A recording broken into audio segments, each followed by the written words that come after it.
Now, in its 11th year, this is GabNet. Talk like you've never heard it before.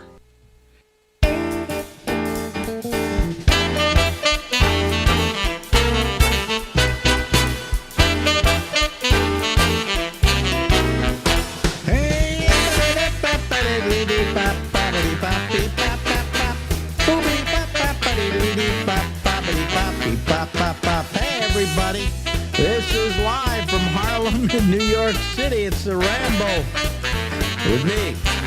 I'm Alex Bennett. There she is, ladies and gentlemen, her nibs, Miss Lori Thompson.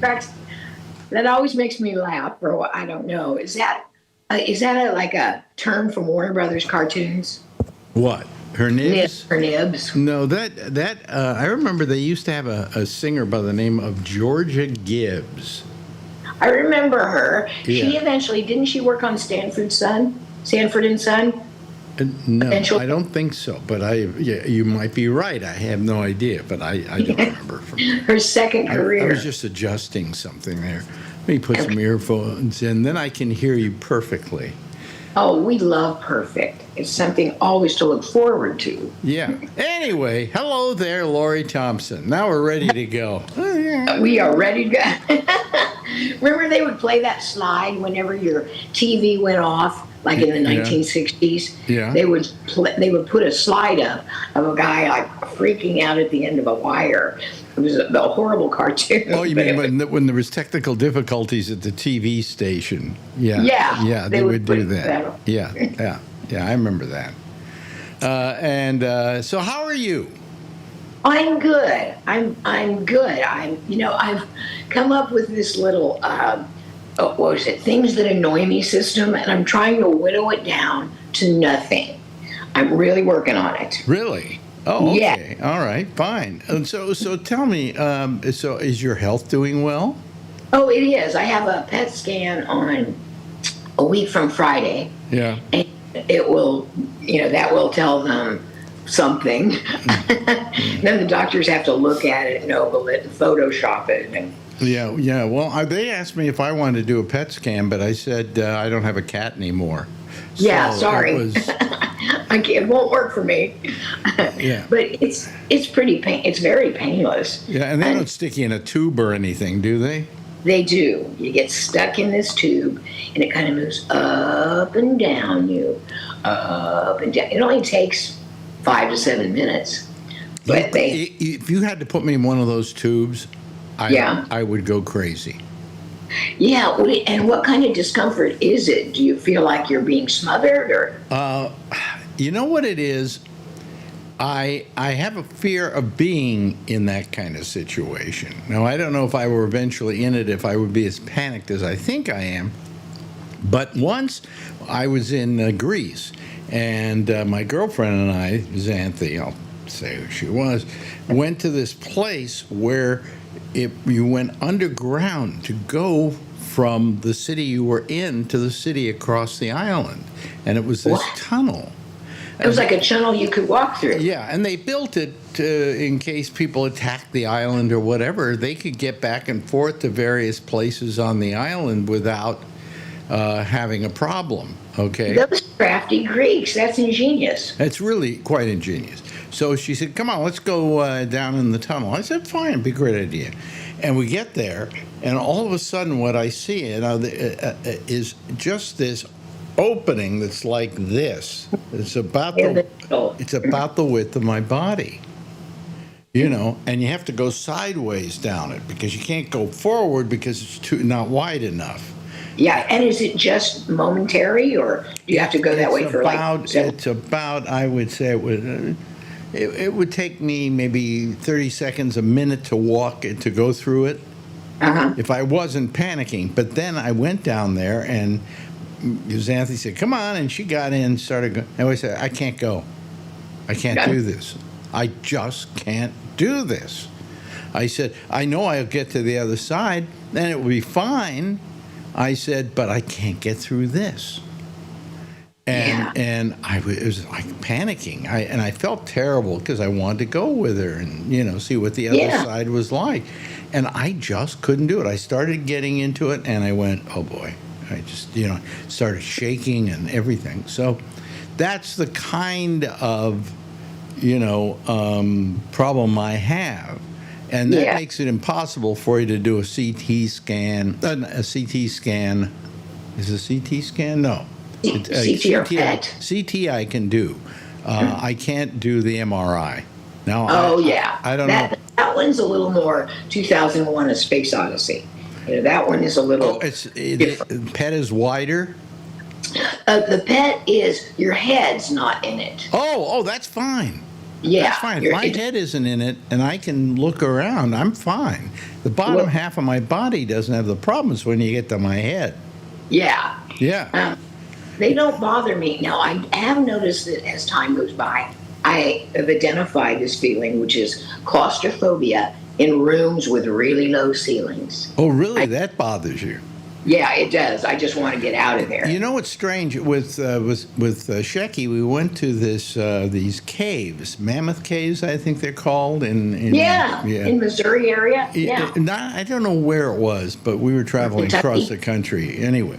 So we went to the caves, and then there was this one part where you had to go through these things like this, right? They were circular, but I didn't have a problem.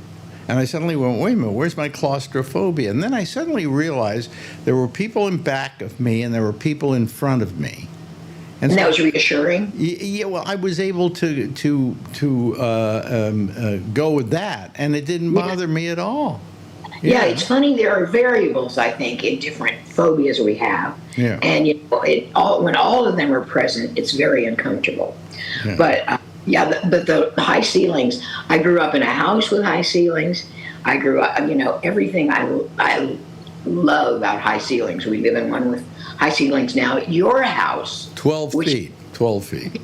Oh, man, that is Dream Academy. And is it like when I look at New York real estate ads, what does pre-war indicate? What's the line between the lines from pre-war? Well, pre-war would be pre-war. It's I guess it. God, I'm trying to figure out how this place was built in 1900. So that would be pre-war. Oh, absolutely, it's pre-war. Yeah. It's pre-two wars. Yeah. So, I think it identifies it in a certain way, I mean, a lot of buildings that were here pre-war are still here. Yeah. New York's not into tearing buildings down if you don't have to, but, I don't like the modern stuff, Either. I like it when they preserve things. I like it when a city preserves its assets. Yeah. And New York has been pretty good about that, although, with these new pencil buildings we got going up, Marjorie reminds them, I go, well, if I were to have drawn a picture of New York in the future when I was younger, that's what I would have imagined, these tall, strange buildings, Yeah. And the tiny homes, I think, is a concept people are much more used to. And it may be the norm, if populations, and urban populations especially. I've heard the term here in New York, tiny homes, yeah. And now it's all over HGTV. And people are acquainted with the idea. They learn more about it and go, how much space do we really need? Some of the tiny homes are quite accommodating. Well, I mean, if it's cozy and it's nice, I mean, my ex-wife Ronnie, who's now passed, she lived in an apartment, a house that she had bought. It was under a big house, and it was a small little apartment, but it was very cozy and very nice. Yeah. And very accommodating. And, she had one bedroom. She had a bedroom. Yeah. And they had so it was really nice. It was really nice. This place I love. I never go out. Marjorie says, you got to go for a walk. This is terrible. And I go, why? You have a dream apartment. If I had to describe a dream apartment, it would be yours. Well, now you have a house you own where you we do. Yeah, it's 2-story, and because I was raised in 2-story homes, and I love 2 stories. Oh That's yeah, nice. you can have an argument and just still get away So from each other. do you know how many square feet it is? Ricky does. I don't know. Well, I don't know. I'll find out though. No, but it's not important. But this place is 2,500 square feet. Yeah, it's wildly amazing. Your We have a place. kitchen that's larger than most people's bedrooms. Yeah. Yeah, yeah. Yeah, which like the house, and there was a movie called Life with Father with Yeah. William Powell and Myrna Loy, not Myrna Loy, Irene Dunn. Yeah. And he was a stockbroker on Wall Street in the early 1900s, and their home was just ideal, the ideal New York abode, and your place is close to it. Well, off my kitchen is a room we call the pantry, but actually what that was a small room for a maid to live in. Oh, domestic? Domestic to live in. Although at the bottom of this building, on the first floor, there were a series of apartments that were apartments for the butlers and the maids and so on who worked in the building. Yeah. Okay. So they were close to the building. And then, of course, you had this, which was actually larger than this originally, because there's a door frame right outside the hallway, at the end of the hallway. And that went to a whole bunch of other set of rooms, which is now a whole nother apartment. Wow, yeah, because I read about architecture a lot. There was a great bookstore in San Francisco called the William Stout Architectural Bookstore, and you could just spend hours in that place, and I did. Yeah, because it explains civilization, how the people live. The architecture explains much of the civilization. What was I heard something about it, about a home and the way you build it being part of your life and who you are and the legacy you leave. Yeah, You know, yeah. because there's a series in England. It's a pretty good little series called Grand Design, and it's people who decide to self-build. I mean, not physically self-build, but they decide they're going to build a house here, and then they pick what they want. In some cases, these people try to build their own house, to be honest with you. Yeah, I had a friend, a family friend, that did that, and it amazes me to this day. I mean, the concrete poured, the whole business. You saw the house grow up. Yeah, but did he have people doing it with him? He did. Yeah. He would hire people for certain esoteric tasks. I mean, you pretty much have to. But anyway, it's these people going into these projects and what they want and so on and so forth. How much are you going to build it for? We're going to build it for, 300 pounds. Okay, fine. Good luck. Yeah, Because very good luck. none of these episodes do they come in on cost. Yeah, on budget. On budget. You know? And it's amazing to watch them build these houses and all the troubles they go through, and the concrete didn't come on time, and and I'm thinking, would I want to build a house? What I would do is I would say, I want this house. See it? Okay. You know how to build it? Yeah. Okay. I'll see you in a couple of months. Let me know when it's finished. Yeah, call me if you have even, questions. I don't want to be part of the process. That would drive you nuts. Yeah, it will occupy your entirety of thinking for however long it takes. Yeah, yeah. But I mean, it's just, I asked Marjorie, I said, but you want to do this? And she goes, no way. No. I mean, I would do it, but I would have someone else build it and deal with building it. Yeah, You and deal with the contractors. I know I would, well, actually, I sketched a plan once for a multi-generational house, and it was, because I think there's something to be said, and Jerry Brown, the governor, said this as well, people living around their grandparents. He theorizes that it takes a generation for the graces of a generation to pass to the younger children. And I thought, wow, it'd be so great if they could, there was a house like with a common floor where children could visit with their grandparents and essentially live with them, but then there was a floor above just for the children to do their childish or rambunctious things. Yeah. No, it's true. But it would be nice to have a house where you could have your grandparents on one level and you on another level and your parents on another level. You know, Yeah, it worked. I had fun doing it. if they were all alive, eventually you'll be the only one left in the house. But you know, Hello, Airbnb. but you know that's for families. I don't know if I'd want to live with my parents. Okay.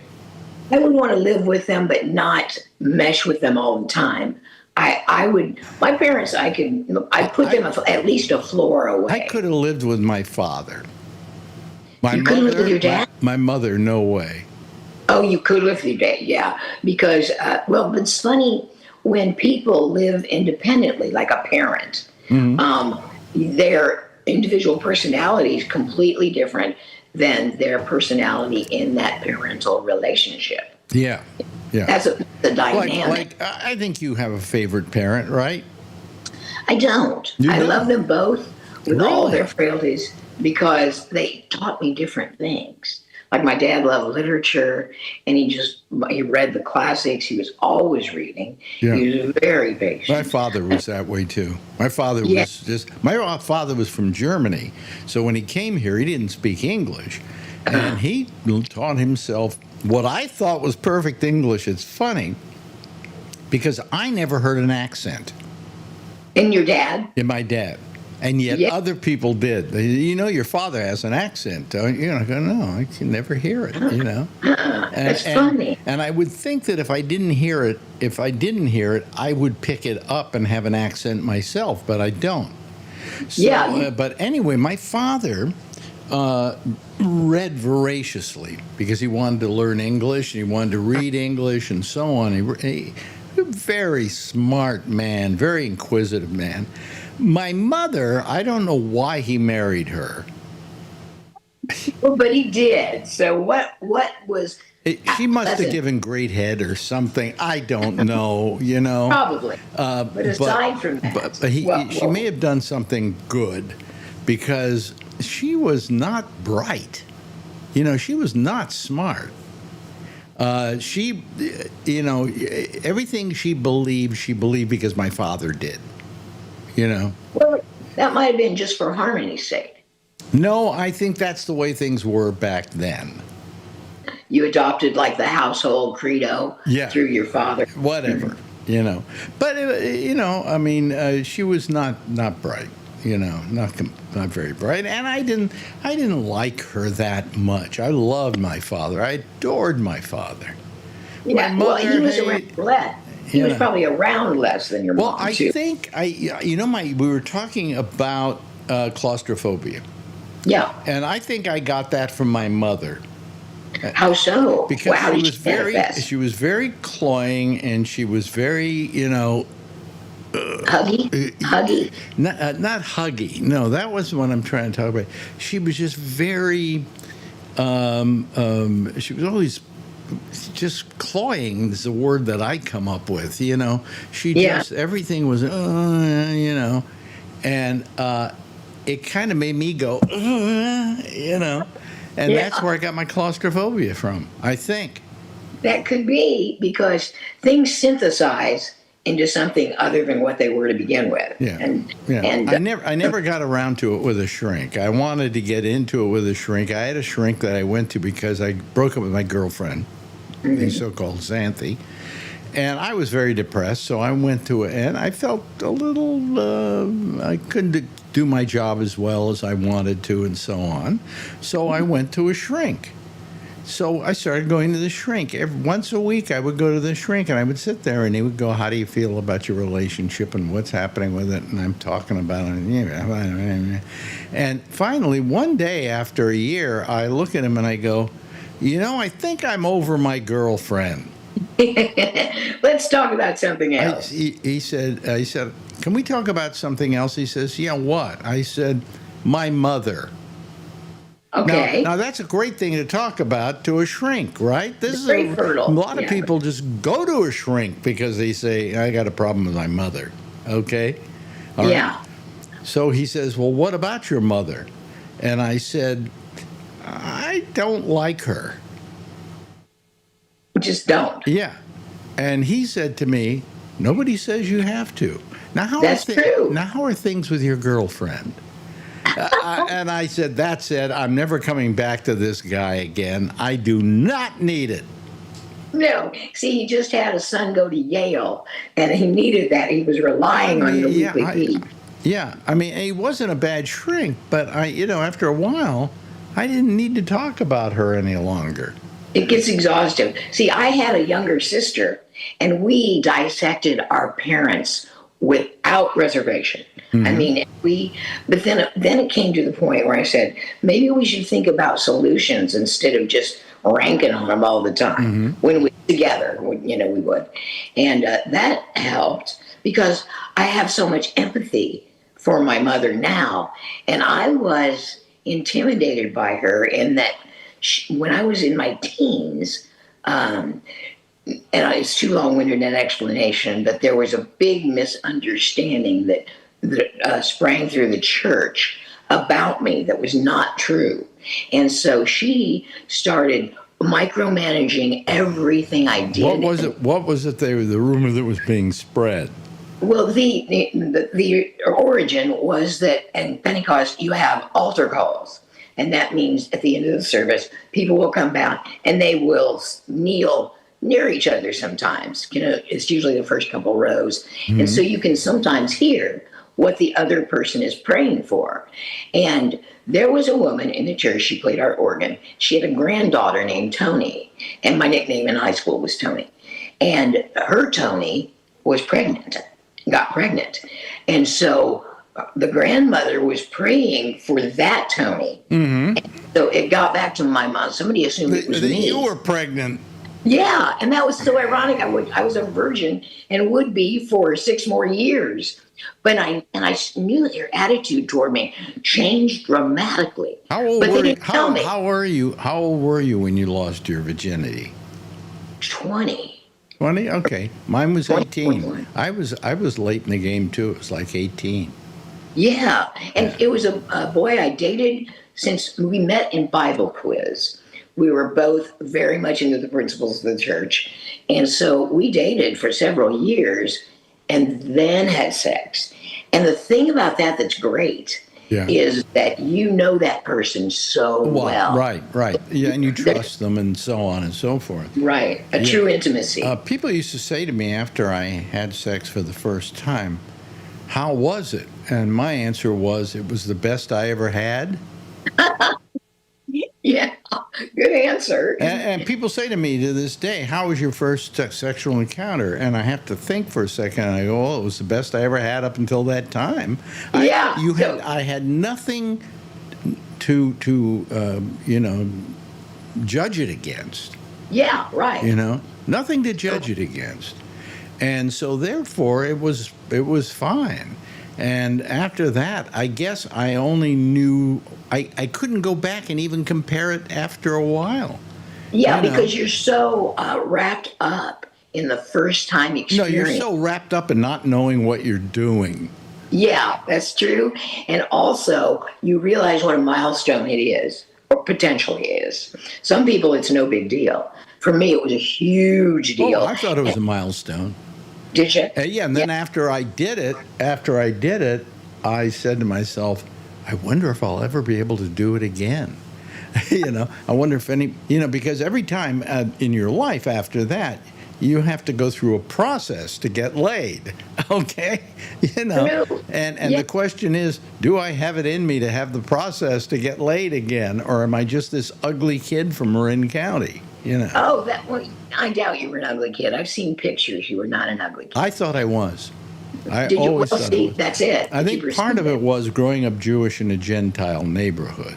That might have had something. But when I came to New York, it's funny. When I came to New York, I had sex like crazy. Did you? Yeah, because I had never really had a relationship with Jewish girls. I had one Jewish girlfriend back in California when I was growing up, and I never had that. And I went, these women here in New York, these Jewish women, are hot. Yeah. They in New York, they knew how to be hot. You know, and they were hot until they got married, and then all bets were off. But anyway, you know, but I learned to really enjoy. Most of my girlfriends here in New York at that point weren't Gentiles; they were Jews. Well, see, and that's a relax. I think that's automatically makes a person relax. Brad was Pentecostal Assembly of God, so we both had the same standard. And afterwards the same amount of guilt. Well, we didn't wait for guilt to arrive. We continued to have sex. Yeah. And that assuaged the guilt. Was it good? Or do you have anything to judge it against? Yeah, well, it was good for me because, see, I was starting to date a lot in college, and it would get to the point in a dating thing where sex was kind of on the table, and I didn't want to with anybody but him because he has significance in my life. And also, there was a certain safety there. Oh yeah, absolutely. Yeah, because you knew the guy and so on and so forth. Knew his family. What I'm going to do before we've run out of time. Before we run out of time, I'm going to my phone, and guess what I'm going to do? I'm going to turn on my what do you call it? My oven.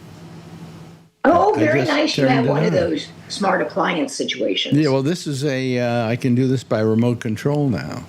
Well, ain't you fancy? You know, and I had to turn it on at a certain time, and I just turned it on. What are you baking? Well, I'm cooking ribs today, and that's like a 3-hour process. So yeah, slow cooking. Yeah. Do you put it? You can do those, in an Instapot. Yeah, but I don't do that. I put these in the oven, and I cook them for about 3 hours, one way or another. And I really supposedly everybody says I make the best ribs of anybody they know. Yeah, well, then I would stick with your method because it's your signature. It's really good. Hey, we've run out of time here, sweetie pie. Well, we'll just have to do it again next week. I guess we will. Ladies and gentlemen, that's Lori Thompson. She used to be my significant other on the radio show. Your banter broad. She used to be my banter broad, and I still love her to death, and we still have the same kind of people who listen to these things say it's like you never stop doing this. That's how it feels, but it feels better now because I don't know, we're older and wiser. Oh, older. Anyway, thank you. Bye-bye. My pleasure, darling. Now, in its 11th year, this is GabNet. Talk like you've never heard it before. Yeah, okay. Thank you very much, Lori. We appreciate it, as always. She's here every Wednesday. And even if she can't make it, we just run a rerun. I would rather do that than not have her here, But anyway, am I looking pale tonight? Is that looking too pale?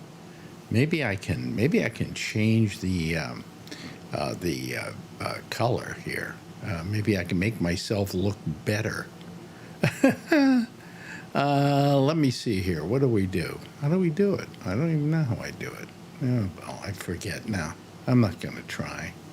Let me see here. There's no there. I thought I had. No, I didn't. Okay. Well, anyway, I'm trying to make it a little more. Give me a little more color. And I don't know why I don't have it. Image adjustments. Here we go. Low light compensation, auto balance, white balance. Yeah, we got that. Temperature compensation. Let me see here. Can I change this? Oh, there. That's better. Now I look like I have some kind of color here. Yeah, that's better. Okay, all right. I just want to get myself looking good. I don't care, This is just our what we do every couple of days here, and After a weekend, I have to come in here and redo it. I'm getting a new camera, by the way. I'm getting a new webcam, and we're going to see if it looks even better than this. This is a good-looking webcam, by the way. It's made by Logitech, and so's the microphone. It's Logitech. I'm Logitech all the way. Anyway, let's bring in some of the people here that are waiting to be part of our gathering here. Let me see here. There we go. There's Brian, and there's Charlie, and there's Alan. How are y'all? Hey guys, I'm doing good. Yeah, that's pretty good. It's, we're not getting a lot of people anymore. I'm starting to really starting to get to me, and I'm trying to think about what am I going to do with the program. Am I going to continue it as is? I mean, you enjoy doing the Ramble, right? You guys, Yeah. But I just wonder whether maybe I want to go to just one day a week, and then one day a week have like Lori and some friends talking to me and do that. I don't know. I haven't figured it out yet. But the Monday thing will always stay. That won't go anywhere. Okay. Anyway, let me see here. But we just lost Brian. Okay. I just wandered off. How you No, doing? I'm just trying to eat dinner. How you doing, Brian? You getting the house all together and? Yeah, everything's in the house. It just needs to get out of boxes now. So- We watched this show from Britain called Grand Design, and every week it's only about 6 weeks a year they do it, but every week it's a different couple or people building a home, and I'm telling you, I would not want to do that. What they go through is just amazing, Especially if you're trying to live in the house while they're doing it. That's the worst. Well, no, they're not living in the house. The house there's no house, and they build it from the ground up. Oh, wow. Or something like the one I was watching last night. They took a what do you call it? A mill. Okay. And they decided they were going to just tear down everything but the walls, and then they were going to build a home around the walls that were left. And as they're doing the whole thing collapses. They have one show, they're doing a castle. It's pretty interesting. They're doing a castle? Yeah. Yeah, the storyline is they inherited a castle and, all this BS stuff. But it's pretty interesting there, so I like those kind of shows. Yeah. So I agree with you. I mean, but the fact is that I watch these people and I go, I'm never putting myself through that. Heck no. I mean, it's a killer. This is my last one. Killer. What? My first house I bought by myself. I redid the house, made the shower bigger by taking out a hallway closet and redid the kitchen, all that stuff. And then the house after that, redid. That was the last house. 2 stories, redoing that house. So all furniture inside, moving furniture every night into another room so they could do the floors. Crazy. And then this one was different because didn't even move in yet, and we gutted the whole thing. So yeah. But everything I picked out, everything I designed. There was a wall here where the entry. This is going in the kitchen, and this is all gone now. And yeah, I can show you really a little bit. Wait, hold on. Where's the stupid little camera with the arrows? Oh, there it is. Whoops. Okay. Yay. But yeah, but all this. That's very nice. It was a small kitchen, but see, like this, there's my my sofa right now. But so right here was a wall, and then you entered and exited the kitchen right here. So we took out the whole wall so you could see everything inside the living room. That looks like a mattress. Yeah, it is. It's the mattress I had before, and it's only because I don't have my couches yet, so I haven't picked them out. Oh, so it's your couch too. Okay. That's what they did in this place. That's an 85-inch TV. And then I designed this. This was an old fireplace, really ugly with Spanish tile coming out the floor. And this is the same tile that's in my shower. Yeah, this goes really up. Oh, Yeah. good, good. Yeah, so now you can see the kitchen from here when I eventually have a sofa and a cat. Yeah. There's the cat. Well, what happened was when the guy took over this place, what he did is they had a living room, and around the living room in the foyer they had these doors. So when it was all closed, you felt rather enclosed. So he just removed the doors, and it makes the place breathe. And then you go into the dining room, and it's just it's okay. We got a lot of room in here. That's for damn sure. Yeah, my bedroom's really big, and then we moved the wall. There's a wall in between the bedroom and the bathroom. We moved that 16 inches out, and because the bedroom was so big, and that just made the bathroom so huge. And then I have my California king bed in the bedroom, and I still have enough room that I'm setting up a racing simulator right now. So, yeah, so it's nice. And then Adrian has a big room, vaulted ceiling, so she wants a bunk bed and everything, and she has a balcony. I really wanted this place because this place was built in 1982, and they didn't do anything to it, so it scared everybody away. Carpets and all the old tile everywhere. So I really wanted this one because I could see the potential. So happy. Yeah. Sounds like the money pit. Yeah. No. Money pit at Yeah. No. We did some things from repair stuff we had to do on some floors, but the contractor's really, really good. Really, really happy. First You time I could always say find that. those incidentals. You always find those. Oh yeah. A money pit is a house that you buy that you try to fix it up, and every time you fix it up, something else goes wrong. Great. He's Yeah. falling apart. Yeah. Yeah. Yeah. I like the movie. I like where The movie is great. I love where they're filling the bathtub upstairs with hot water by the bucket full. Or one last bucket in it, the damn thing goes through the floor and shatters. Yeah. That's a money pit. Okay. Yeah. But anyway, so that's nice. That's good. That's terrific. What we're doing tomorrow. It's really depressing. We're doing something very depressing tomorrow. Anybody have a guess at what we're doing tomorrow that's depressing? Tony's August coming 7th. over? No. Go to lunch with Dillard. What'd you say? No. We have a lawyer's appointment. Ooh, I had Still. one of those last week. I had one of those last up month. in Oregon last week. Yeah, well, this one is one of those that's really depressing. We're making our will. I was just going to say that, but I didn't want to. NIERIADRIENNE. Well, I'll text you. WALLA. we have a will, but it was made years ago, and Marjorie did it online and everything. Should have a and- trust. She should have a trust. A trust? Well, whatever the lawyer says tomorrow, we'll do. Yeah. Why a trust? Trusts are the thing nowadays. Wills are kind of a pain in the ass. What is a Well, trust? Yeah. Well, how does it differ? It's basically the same thing. It's just that everything's solid. What you say on it goes. So I agree with Kevin. I have a trust, and the will is in the trust. But what it Right. does is it doesn't save you from paying taxes, or whoever inherits your estate. They have to pay taxes if they're No, they don't.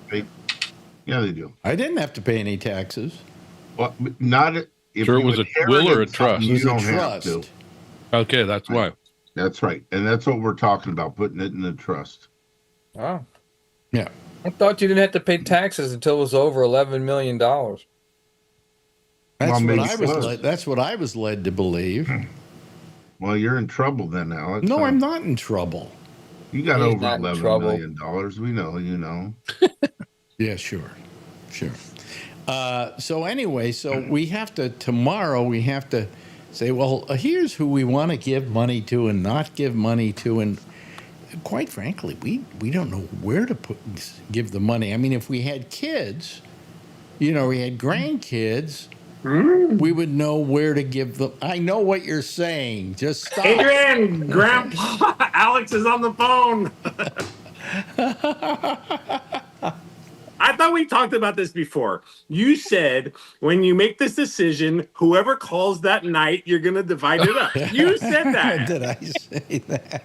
Yes. So everybody else, see, now they're gonna start I'll calling. send you the rest of my last name. Yeah, you're right. You're right. Well, I do have a couple of people I'm leaving it to. See, here's what I felt, and you guys don't come really under that category. I gotta leave some to Lori. Well, Lori's married to a guy who's loaded. She doesn't need my money, you know. This money I got from Shecky, okay, and it was a wonderful thing that he did for us. But you know what I'd like to do is to do the same thing for somebody else who I know, a couple of people that I know that really don't have any money. Donald Trump. Perfect. No. Why does it always end with a Donald Trump joke with It you? doesn't end. Oh, but that's a good one. No, it's not.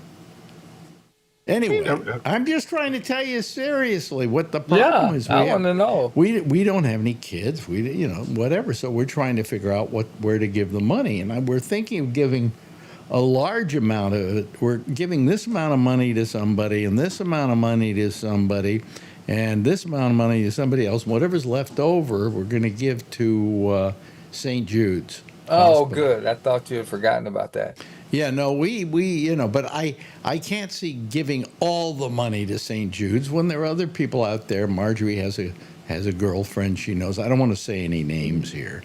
Yeah. But she has a girlfriend she knows who she says could probably use the money. You know? Yeah, that's good. That's good. And there's another person I know that I could loan money to because they need it, and I won't loan it because when you loan it, next thing you know, they're coming back for more because they're going to go spend it. If you're dead and you leave them a chunk of change, they're never coming back for more. You know what I'm saying? So that's another person. And then there's Marjorie's brother, but we figure he's not going to outlast us. So, you know. But that's it. You know, we don't know what to do with the money. You know, we're going to spend a lot of it, and whatever's left over, you know. Spend. Yeah. Well, travel. Well, travel. I'm trying to determine this thing we're going to take, this cruise, and I don't know what kind of cabin to get. And there is a cabin, and then there's a suite. The suite's about $5,000 more than the cabin, and that we're talking about a cabin that's the high price cabin, okay, and it has a big terrace and all of that. And but we decided that maybe we're going to go for the extra $5,000 and get the suite.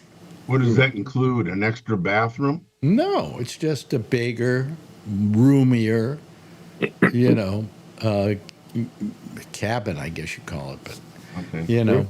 That's nice. Treat yourself. But What the yeah, hell? somebody said, "Go ahead, do it. What are you going to do? You're not going to. Where are you going to spend the money? Yeah. You Can't know." take it with you. And That's right. you know, so I think we're probably going to do that. You Good. know, and also when we fly, we're going to fly. What is it? It's new. It's not the coach. It's Business class. Business? Or something. no, it's not business class. It's the next one down from first class. No, it's called. Cargo. Economy Plus or something. But yeah, not Economy Plus. It's Economy. Yes, Economy Plus, something like that. We did it going to Paris, and it was very comfortable. It's like going. Oh, good. It's like going business. You know. Good. Yeah, being comfortable on the plane, especially going there, is the best. So you have a great time. You know. Well, we're Yeah. going to Athens, so you know, that's what we. Georgia's gotta do. beautiful weather right now too.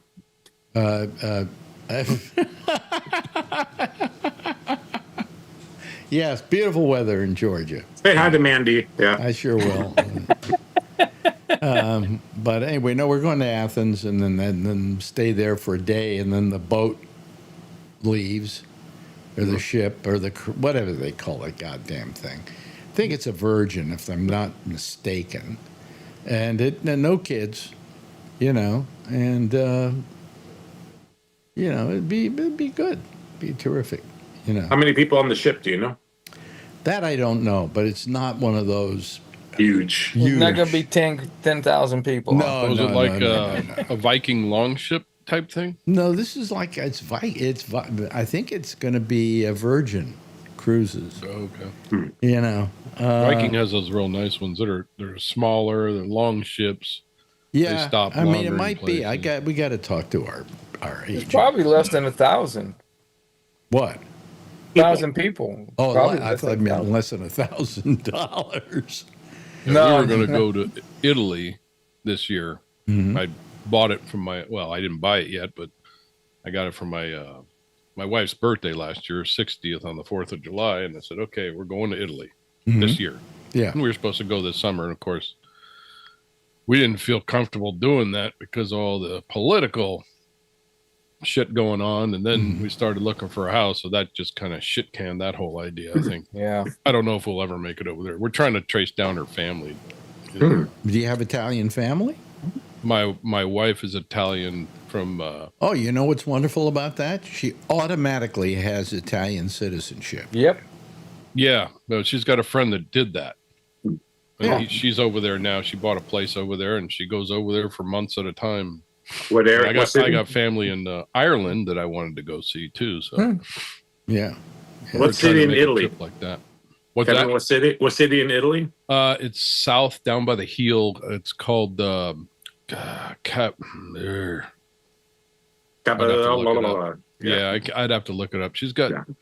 family that's in the wine business down there. Oh, yeah. They Oh, got really? vineyards yeah, so they got to actually have a label brand that she wants to chase down and see if that's actually them. You know, Mm. Colacino. Yeah. Well, you know, Colacino. also, if she has that citizenship, I think as her husband, you get automatic citizenship too. Shit, don't tell her that because we're looking for a house up in Oregon. We might end up over there then. Well, you know, there's nothing wrong with that, I have brought it up many times. you know, because I got to tell you, it ain't America. It ain't the United States anymore. It'd just be neat to do, I think. You know, I mean, we've thought about leaving the country, you know. It's Well, we just had reservations because, you know, certain people were saying they were going over there and then they decided not to. And people got over there and all people said to the people that we know that went is they said, I'm sorry for you. Yeah. Oh, you mean people over there? said- People over there looking back over here, Oh seeing what's yeah. going on. Oh yeah. I hear that's what a lot of people feel sorry Yeah. for us. You know. Yeah, because Germany's the other place too. So, You know, I want to wear a little thing that says I didn't vote for him. but You yeah, know. I mean, it's funny because up in Oregon, we see that a lot. They drive a lot of Teslas up there, but they have the little sticker on the side yeah. that says Elon with a 0 through it and a slash. Yeah. Or I bought this before. Please don't scratch my car. Yeah. So I bought this before Elon went crazy. There's Yeah. another Yeah. Or they take off the Tesla altogether. Yeah. Yeah. The Honda.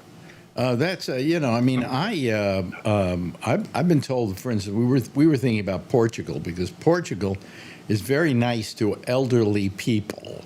Okay, and allows them to come over and have all the perks that a citizen would have in Portugal. So we Insurance thought is about good. that. What? Insurance is good What do you mean insurance is good? over there. Oh, really? What, health insurance? You mean? Yeah, yeah, It's free, isn't it? pretty much. Yeah. Pretty much, yeah, yeah. It's free. Wow. And if you live over there, it is free yeah. because they take it out of your paycheck or whatever. I mean, that's what my mother-in-law's came from I Germany. just don't understand. You know, I really don't understand why we've never been able to do that. You know, and come up with, Yeah. you know, with Greedy people. Because because the Citizens United. Well, no, it's not that. I think it's the medical industry. Right. I Because they think- can donate as much as they want to donate and they buy the government. Yep. You know, I mean, like They for make instance, the profits off it so they can buy more. Well, I talked about this the other day, but I'll talk about it again because it's really getting to grate me. Look at this. Here's my doctor sent this beautiful brochure. I won't put his name up there, but there's this picture in case any of you see him. And he's gone to a concierge thing. And I'm thinking, wait a minute, what this is, I get to pay $3,000 a year. And he does everything he used to do for me for just whatever he charged. And I don't get it. I just don't get it. And they say, well, you'll be able to make an appointment within a few days or so and see him. Well, I remember the days when I could do that, but he then went to a point where I would let me know a month. I could see him in a month. And the only reason he did that is because he started the concierge thing. You're VIP now. Yeah. Oh my God. And I thought, well, we got the money. We could pay the $3,000, $6,000 a year it would cost for the two of us. And then I thought, but if I'm going to do it, I'm going to get a better doctor. I'm not going to get this guy. I got to make sure I get sick so I can use that. Well, Marjorie goes to the doctor every week, right? You'd make out with her. But sure. she goes to a lot of other doctors. I mean, she goes to the doctors this guy will recommend. Okay. Oh, yeah. Okay. So in other words, if I go to him, what am I getting for my $3,000? Hey, listen, I think there's something wrong with my urine. Well, let's send you to this urologist. And let's send you here, and let's send you there. And all he's been as a GP, basically. He is a cardiologist, so he does look at my heart, but, so what? But he really only just is a traffic cop. He just points you in the right direction. I'm going to pay him That's a good doctor to have. Huh? That is a good doctor to have. Oh, yeah, it's a great doctor to have. You know who he recommended I go see for blood tests and stuff? And for Dr. Kevorkian. No, that guy I went to that didn't tell me Never called you back. Never called me back for a year, and I had cancer. Okay, Yeah, we had to it's go not through that. perfect. And the cancer didn't kill you. You're fine. Yeah. Yeah, but you stress us out. Yeah. We're worried but that then- you're going to disappear on us because you got cancer. No, well, now here's the point. What I'm saying is, I would give the guy $3,000 a year for a piece for Marjorie and I, if I felt he was worth it. But he's not, and what's he going to offer me? The same thing he offered me for no money at all. So what are you doing? What's he doing? This whole concierge thing, it seems like a real phony deal all the way around. Say rip off. A rip off all the way You used to around. get your appointment, a couple days after, you'd call them up and say, okay, come in Friday or some Monday or something like that. You used to be able to do that, but the insurance companies have raped the doctors so badly too. Well, this way That he doesn't. they take on more patients to make up that difference. So there's more patients that they got to go through to get what you used to get in 2 or 3 days. Now it's 2 or 3 months sometimes. Well, this way he doesn't have to pay for people in his office to do insurance. Right. And he can take less patients and concentrate on ones that are there. It's like a membership. Yeah, and that's fine. But still, that's what he was doing in the first place. But that's what the whole medical business has come to. I used to talk to my doctor next door, was a gynecologist, and he would talk about, okay, I got $100 a baby, and he'd work his ass off, and Listen, I feel sorry for doctors and what they're getting. For they instance, get bounced. I mean, I agree. No, My doctor at Kaiser has a patient load of 2,200 people. Yeah, you see it on the walls. We used to be able to, but now it's on my the doctor computer. has 3,000 patients. Yeah, but you have an expensive doctor. I can't afford I don't it. have an expensive doctor.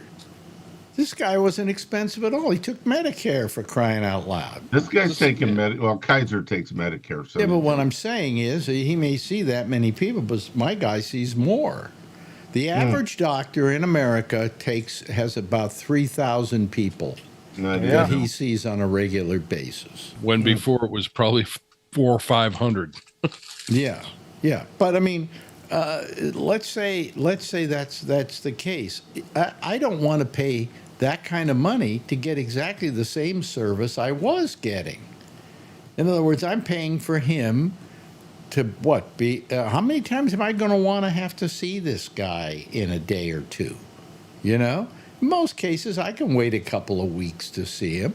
Yeah. You know, and if I get really sick, I'm sure I could call them up right now and say, I'm really sick. Can I come in? And they'll say, we have an opening at 2:00.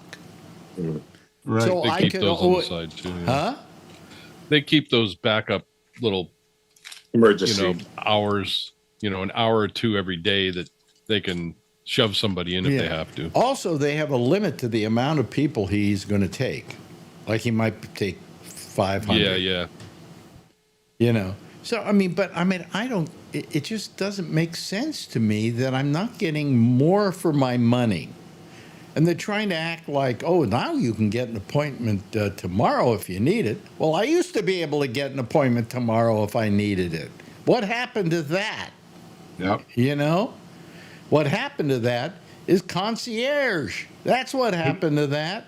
Yeah, Kaiser's the same way though too, because I have on my left hand my biggest finger. They call them all trigger fingers, even though you don't pull the trigger. This finger locks up in the down position. Oh, I yeah. get that all the time. And undo No, it it doesn't. hurts. No, it doesn't. Okay, well yours is working. This one the works up on this position. side too, but this one I don't know why. I mean I'm right-handed, and that finger doesn't have any problem. But anyhow, you can only have so many. That's it. With my left hand, I'd lose track. I can't count to 7. So anyhow, but so to get an appointment with a hand specialist that is going to do the surgery on this at the end of the month, they call it minor surgery. Although I can't use my hand for 2 weeks. But anyhow, it's taken me 3 months. Yeah, that may take you Wow. 3 months because that's not necessary surgery. It's elective surgery. It's surgery you're going to do to make your hand better. But they don't have to do it like tomorrow. It's not like a heart attack or cardiology. It's not like you suddenly had a heart attack and they go, we got to wait 3 weeks before we can see you. No.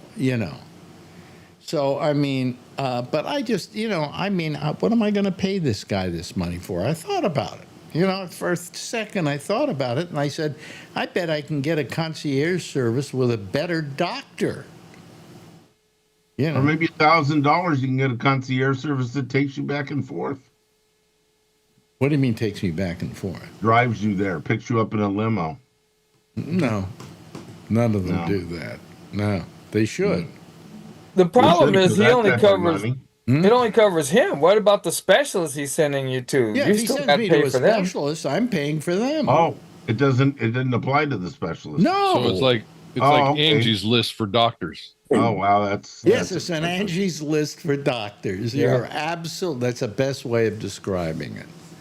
No, you thought that it took care of all the other doctors I see? No, if it did, I'd be happy to pay the $3,000. But Yeah. it's horrible. It's just horrible. And I think about a lot of people find that somebody goes concierge, and it goes the concierge, and they then try to find another doctor because their doctor is going to stop seeing anybody but the concierge people, and they have a hard time finding another doctor. Because you could get referred, but it ain't going to get you any faster. Yeah, exactly. So if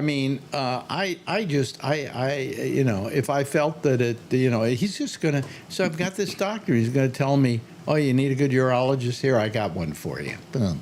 Well, wait a minute. I'm paying you $3,000 a year. Why don't you stick your finger up my ass, okay? It's just is Why amazing. can't he order a urine sample, and have you go to the lab and take care of it that way himself? You don't need a urologist. a simple GP Well, doctor. I need a urologist because my urologist looks at my numbers every year, keeps tabs on me to make sure the cancer isn't coming back. Okay, he happens to be a very good urologist, and he saved my life last time. And you because enjoy his hand up your butt. No, he was just terrific, and he especially the good part about him is that he sent me to a doctor that did the seeds on me, and did the radiation on me, and he was with me all the way, and I still see him. I think he's one of the best doctors I've ever had. That's great. And I feel sorry for him because he doesn't make a hell of a lot of money out of me. You know, I mean, I'll have to go get his in. name. I lost mine. I have to get his name. I lost mine. He retired. Yeah, well, you know, you're gonna I have to can't find one. You're gonna have to come to New York to see him. But I got a room you can stay in. Okay. I have a great urologist. Throughout my whole life, I've had chronic prostatitis, and once in a while, it's bacterial. And bacteria for regular things, there's only a couple. I want to shorten this story. There's only a couple antibiotics that will penetrate the prostate. Cipro and doxycycline are two of them, but they don't work anymore. So, although they try them because Well, are they lazy or what? I don't know. Yeah, they're just getting to the point where they don't work anymore. So you understand. But so he asked that my urologist is so good. He asked another doctor instead of putting me on another pill. He asked the infectious disease doctors, and they told him to give me this stuff called fosfomycin. It's been around for 40 years, and they gave it to me, and I took one packet, mixed it with water every other day for 6 weeks, and it went away.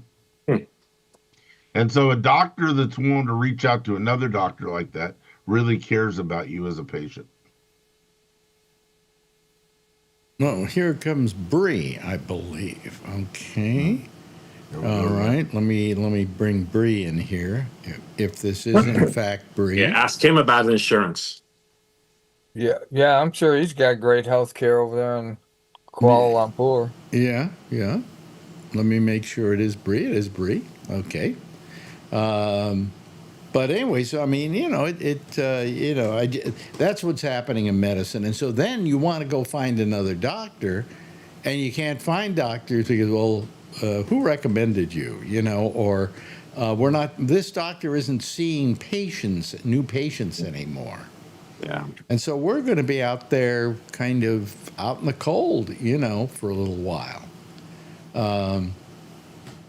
I'm sure we can find one. He's going to give us a list of doctors to go see. So, you know, that he suggests. Just like he suggested that one that never got back to me on my blood tests. You know? Why don't you want to call RFK Jr. and ask him for a referral? Yeah, right. That's another one. He's doing away with all vaccines. Yep. Well, he took $600 million away from vaccine development, and he's going to stop all the mRNA vaccines that probably saved 1 million people during COVID here in this country. And you know, he's great. You know, I would bet that any one of us probably know more about medicine than he does. Well, I mean, he knows a lot about crummy medicine. Yeah, well, he doesn't even. You know, and I mean, the idea that you don't need vaccines. I mean, vaccines have literally been a godsend to this society. Yep. Absolutely. You know. Probably saved billions of lives around the world. I'm watching a show called The Nick, which is a show about a hospital back in 1900 and how they dealt with everything. And, you know, they didn't have antibiotics then. They didn't have vaccines then. They didn't have a lot of those things. Anesthesia? Anesthesia? Well, no, they had ether. They put you out. Okay. I don't know if you ever had ether, but when I was a kid, they gave me ether. And when you wake up, you puke your guts out. You know. And it's it's a cancer-causing agent. Another issue with it, but go on with your story. Sorry. But the point is that the way in which they're talking about medicine those days is the kind of medicine we're going to have to go back to with RFK Jr. Yes. I mean, what? No vaccines? Come on, are you kidding me? Yep. You know? We better pray bird flu doesn't flip over. That's right. And change it. Could the AMA? I get their newsletter every day, the American Medical Association, and they are concerned that all it's going to take is one little changeover, like COVID does, and then it becomes highly transmissible from person to person, and we have our next pandemic when Trump's in office again. Oh, there'll be another pandemic, and maybe in our lifetime, but if and well, with RFK Jr. handling business, we could well get another one very soon. Yeah. You know, stock up on masks and hand sanitizer. Well, no, masks don't work. Don't you know that? Yeah, right. Well, what masks do? See, the interesting thing about masks is, what masks do is they don't protect you from getting the disease. Prevents you from giving it to other people. Mainly, so that's if right. everybody wears masks, then you're all protecting each other. Absolutely. So that's how they got rid of the 1918, 1917 The flu, yeah. Spanish flu.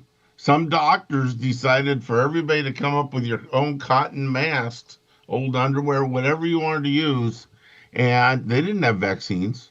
They didn't have antibiotics. They didn't have any way to treat you.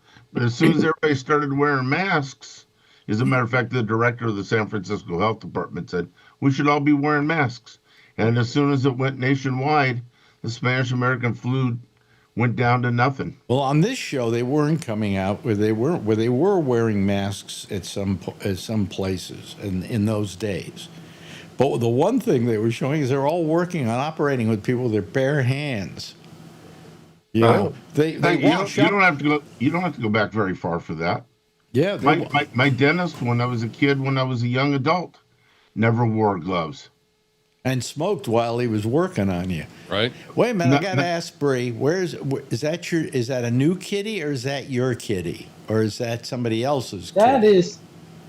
It's a new kitty that I rescued a few months ago. I've been trying to find a new home for her, but no takers yet. Why do you have her in a cage? Why do you have her in a cage?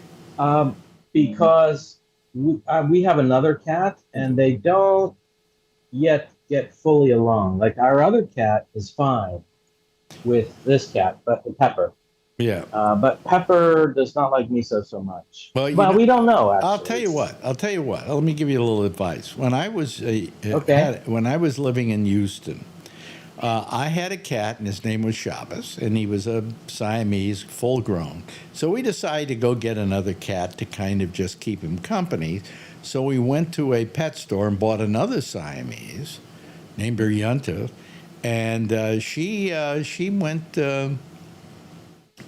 We brought her home, and all of a sudden, they're starting to growl at each other. And they're hissing and everything. So we get a cage just like you did, and we put the poor kitty in the cage because we were afraid that Shabbos was going to kill the little kitty. And we kept the kitty in the cage for, 2-3 weeks. And every now and then Shabbos would come up and hiss at the kitty, and then go somewhere else. Finally, one day, I said to my wife at the time, it was Ronnie, I said, this is ridiculous. We can't keep going on with having this poor kitten, live in a cage, right?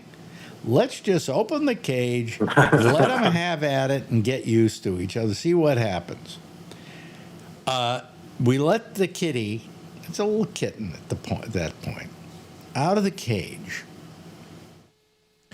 And immediately Shabbos runs over the cage, hissing and hissing and hissing. And the little kitty takes a swipe at his nose, and he goes running. And from that point on, they got along. So sometimes you just bite the bullet. You got to go bite the bullet and let the. You're on the 8th floor. You don't have. You're right. but she's not a kitty. She was very thin and scrawny, but now we've got her so that she is, fully healthy. We did all the shots. We did all the everything you can do to a cat. Mhm. Neutered, all that. But I think you're right. I think she puts up a big show. But our other, the other problem is this: our other cat, when we brought Pepper back, about a month later, our other cat got really sick, deathly ill, and had to go through surgery, MRIs, CT scan. So we didn't want to, you know what I mean? It's not like, oh, here's this other cat that you can lord over while she's sick. So we were trying to get our other cat back up to health, and $5,000 later. Jeez, And now we think almighty. it's almost the time where we can introduce them, maybe. So we'll see. So When we've had that I was conversation. younger, and I first got my first animals and everything, they would get sick. I'd take them to the vet. I'd walk out spending $15. All of a Yeah. sudden, You're right. all of a sudden, it costs a fortune to have an animal. In Guess in what? the They United pushed- States, medicine No, for animals. let Kevin talk here. Oh, sorry. I was like, guess what? They now they pump you full of insurance for animals now. Oh, Same shit. Yeah, my new company, they offer a free pet insurance. Oh, Jesus. Through That's Amazon. Yeah, it's a startup, so they have Wow. cereal in the morning and fruit every day and all that stuff. So. Well, you know what happens? A lot of companies who are starting out do that because they want to attract good people. Yeah. I have a question about cats. I'm a little naive. Bree refers to the cat as she, but said she was neutered, and we brought her all up the Yes. shots and everything. She So- was fixed. Okay, good. I'll buy that. I was going to say, I have cats changed? They usually don't neuter a she. Okay, got it. But let Yeah, me let me that's let me spayed. let me get back to Brian with the That's fixed. company giving him pet insurance. That's that's great. that's another good incentive, isn't it? Yeah, not from yes. Yeah, I think I gotta ask him about it because I forgot I have a pet. I'm telling you, this is true. When in the days when I was at CNET, and we had all these .coms, and they were trying to attract the best people. We actually had an advertiser on the air that was saying it was a company looking for people to come work for them, and among their things they advertised as being a incentive for you to go to work for them was they had dry cleaning premises on premises that they would do your dry cleaning. Yeah, so Google. I've been there a few times. My friends that work there, they have one of these big vans that pull up. You can get a haircut. They Yep. have gourmet food from 24/7 because they have all these kids that work there and they just nonstop. They don't stop working. And Yeah, they don't stop they have, working. They actually even have the apartments and stuff on campus now, Wow. or right next to it. Yeah. Jeez. Well, I got to go back to work. Right? Yeah, no, really. I mean, it's Wow. but you I got. used to know. I knew a friend that worked in the kitchens. My question is, can you write code? That's the question. Yeah. No, but I could play security guard. You don't know how to write code or anything like that, do you, Brian? Or do you? No. Your No, I'm- expertise is doing what? It's basically. Running a manufacturing factory and process improvements, efficiencies, stuff like that. Oh, okay. All right. So you're not. You don't have to worry about keeping up with the technology. No. I go back old school because when we like this company right now, they have a new product, and so they have this assembly line that's just like Mickey Mouse, and so I go in there and just smash everybody together as close as they can, and then every day I let them get another inch away from each other until the process is where I want it. So, yeah, kaizens, yeah, process improvements, yeah. I liked when I first came on the show because So did I. We don't. I Somebody know, does. but you did, but you said to me that thank God somebody that actually knows something about COVID. Brian, everybody was asking you COVID questions because your company makes the tests for it. Yeah. And they figured you knew everything about COVID, and I came on and they said, you said, wow, you actually know something about COVID. It's good that they now have somebody that they can ask questions. And so, Your point.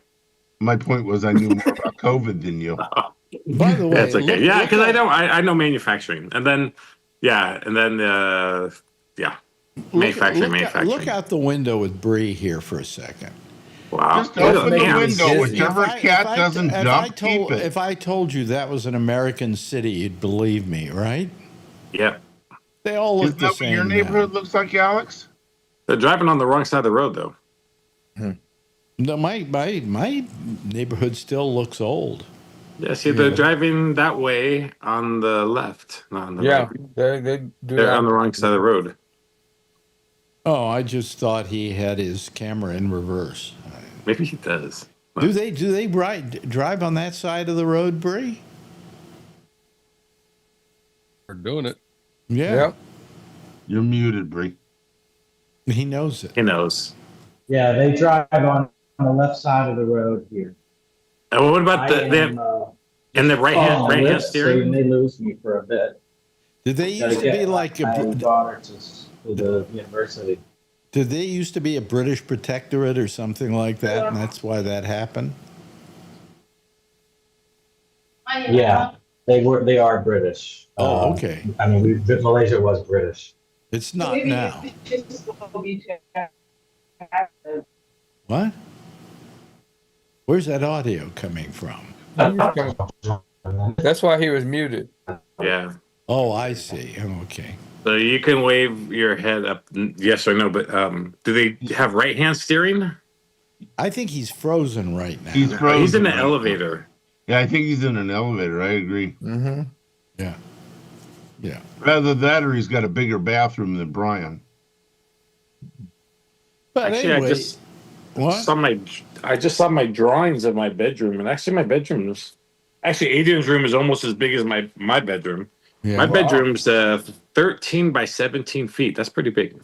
That's For a pretty guy. big. 14 That's by pretty 17, big. and then Adrian's is 17 by almost 13. Yeah, hers only a little bit smaller than mine. I'm trying to think. Remember how big our bedroom is. It's Six by huge. 6. Huh? No, I have one office. The office is 10 by 10. That's pretty basic, pretty normal. Yeah. This is the thinnest room in the apartment. And it's because I think they put up a wall here when they separated the two apartments from the one next door. So it's kind of like almost a tunnel-like room, where all the other rooms are rectangular. Time for you to get a better building, Bree. One that has cellular in the elevator.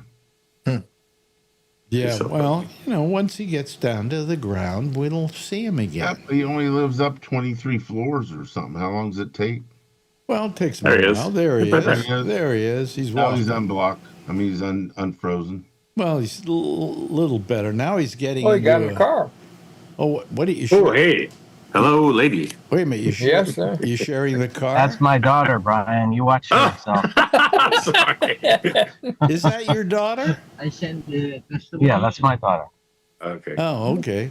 Sorry. Well, you can say something bad We're about going- his sorry. daughter if you want to.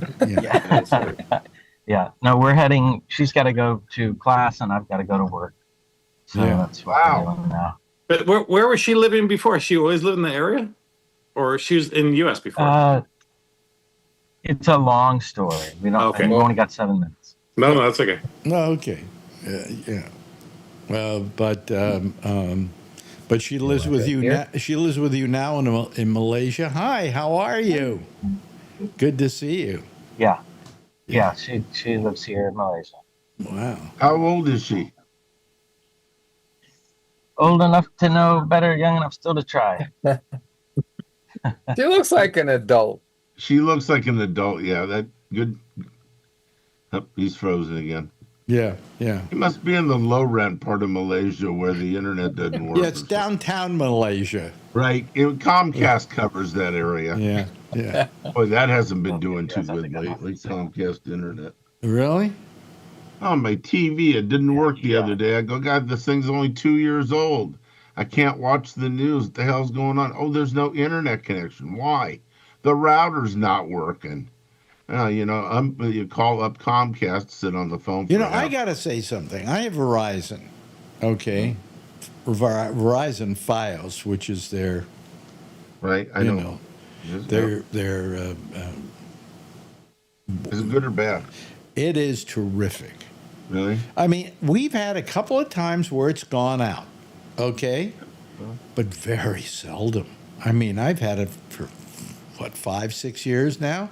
I think we've gone out twice, maybe. Well, this didn't, according to Comcast, this didn't go out. They were doing an upgrade in the middle of the night. Well, some people, especially in this area, in the Bay Area, work in the middle of the night. Well, yeah, but they will do stuff in the middle of the night here. They got to do it at some time, so they don't want to do it during the day. That's the worst time of day to do it.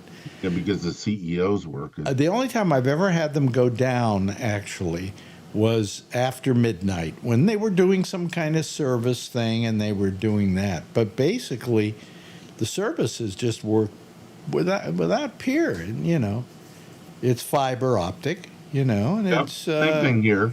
So 1 gig, whatever they I think call they're it. all fiber optic now. I think even Spectrum, who here used to just be, cable, is now all fiber optic. We don't have it yet here You really That's what I'm don't? Why? Wow. because we're in the boonies.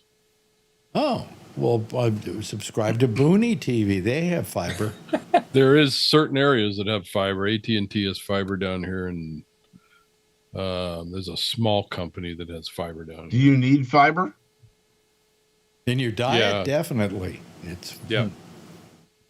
So Especially it in the would be morning. nice. It's a big step up. You can get a lot more bandwidth over fiber. Yeah, one of the places that we were looking at up in Oregon is kind of on the outside of Eugene, and they have fiber there. And I'm going, how the fuck does that work? But I'll Yeah, I'll but take it. if you've got fiber, I've got like a gig up and a gig down, and they offered me 2 gigs up and 2 gigs down. Yeah. And I decided I don't really need that, So Yeah. I have a gig down and 100 up with Comcast. 100 up and a gig down. How does that? Oh, yeah. I got Because most of my same stuff kind is of weird done thing is like down, coming down. Yeah. So did you leave your daughter off, Bree, or is she still with you? Yeah, no, she's in class. She's heading to class. I'm heading to work. Oh, I see. So I Okay. will walk on the canopy walk. Where is she studying? She's at Monash. At what? It's Australian University. Oh, an Australian university in Malaysia. Yeah. That's Wow. right. Oh, that's cool. That's really cool. Yeah, it is cool. Yeah. It is. Well, What is she studying? what is she studying? Anything particular? Mainly biology, molecular genetics, Oh, something like that. she must be smart. Smarter than me. Yeah, that's for sure. She'll always have a job as long as she stays out of America. Yeah, exactly. Exactly. Anyway, going to play a little bit of music there, a little bit of theme music as we look at walking down the street in downtown Malaysia, Kuala Lumpur. I don't forget, right? That's Bree? a nice walkway. It's right next to the road, above the road or something. Yeah. Yes, you're airport right. code is KUL. Yeah. KUL. That's what it is. What their zip code is what? The airport code is KUL. Oh, KUL. Oh, okay. All right. I used to work that part of the thing when I was way back in DHL days. Oh, okay. All right. Anyway, hey, listen, everybody. It's been great having you here tonight. Brian, always good to see you. Nice to know that your daughter's room is coming along nicely. What a good dad you are. Giving her own room to her specifications, right? And she keeps wanting to sleep in my room too. So Why don't you just put a sign on her door that says Daddy's room? Yeah. Thank you very much, Charlie. Appreciate it. Alan, thank you. Brian, thank you. And Bree, thank you for joining us. Really appreciate it. Everybody give a big wave goodbye, and I'll give a big wave goodbye at you, okay? There they go, folks. That's our citizen panel for tonight. There'll be another one starting right now on the intersection with Amy Manuel. You can go to her Zoom by going up to gabnet.net, and then in the third column down at the very bottom it says Alex Bennett, it says Amy Manuel. Click on Amy Manuel and it'll take you automatically to her Zoom. And I'll see you again tomorrow, same time, same station in life. In the meantime, as always, if you see her, of course, tell her I love her, okay? Bye-bye, everybody. Have a nice night.